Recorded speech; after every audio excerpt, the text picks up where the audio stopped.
घर की नई नवेली इकलौती बहू एक प्राइवेट बैंक में बड़े ओहदे पर थी। उसकी सास तकरीबन 1 साल पहले ही गुजर चुकी थी।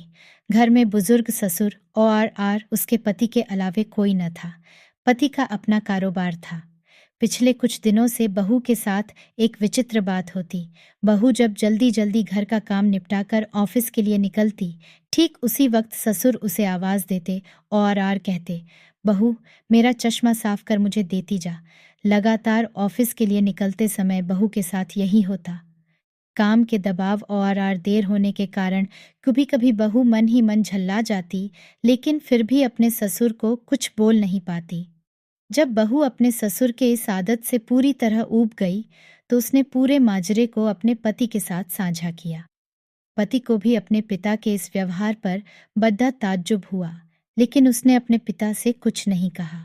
पति ने अपनी पत्नी को सलाह दी कि तुम सुबह उठते के साथ ही पिताजी का चश्मा साफ करके उनके कमरे में रख दिया करो, फिर ये झमेला समाप्त हो जाएगा।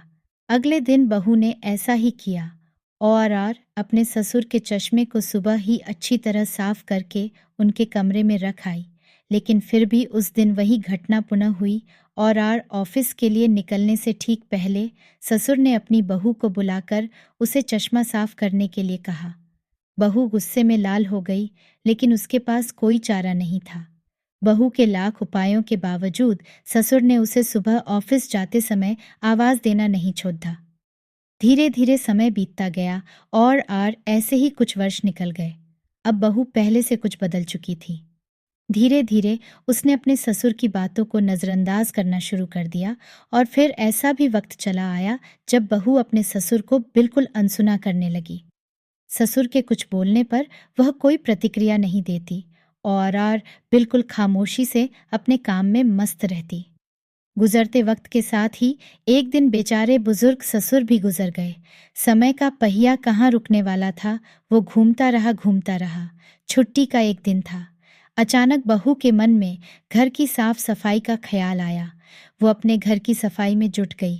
तभी सफाई के दौरान मृत ससुर की डायरी उसके हाथ लग गई।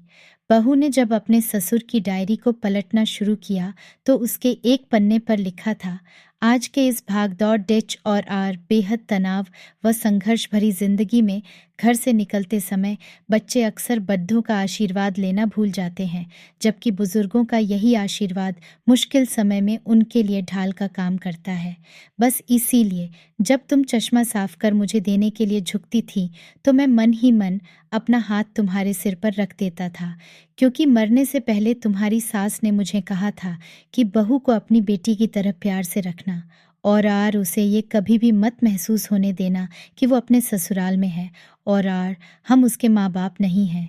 उसकी छोटी मोटी गलतियों को उसकी नादानी समझकर माफ़ कर देना।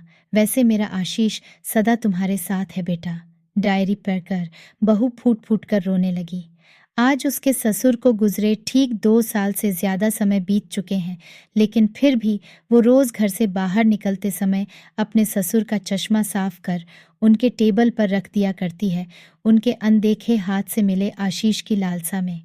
जीवन में हम रिश्तों का महत्व महसूस नहीं करते हैं, चाहे वो किसी से भी हो, कैसे भी हो, और जब तक महसूस करते हैं तब तक वह हमसे बहुत दूर जा चुके होते हैं। दोस्तों, हमारी कहानी आपको कैसी लगी कमेंट करके ज़रूर बताएं। धन्यवाद।